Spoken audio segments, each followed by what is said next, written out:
చూడరా ఇంటింటికి ఎంత దజగా పాలేస్తుండో. అవును, వాడు పోలీస్ అవ్వడానికి ఏదో ఎస్ఐ కోచింగ్ తీసుకుంటా అన్నారు. ఒక మార్కులో పోయింది, అయినా ఎస్ఐ ఏం బిక్తుండే. వాడి వల్ల ఊళ్ళో తలదించుకోవాల్సి వస్తుంది.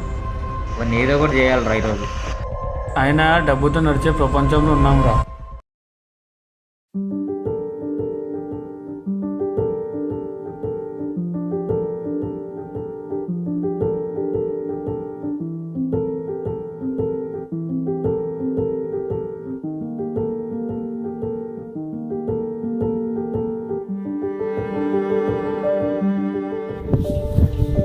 భోజనం చేసావా అన్న? చేసినారా? నువ్వు చేసినావా? భోజనం చేసి బర్లకు మేం చేస్తాను. ఈరోజు రాత్రి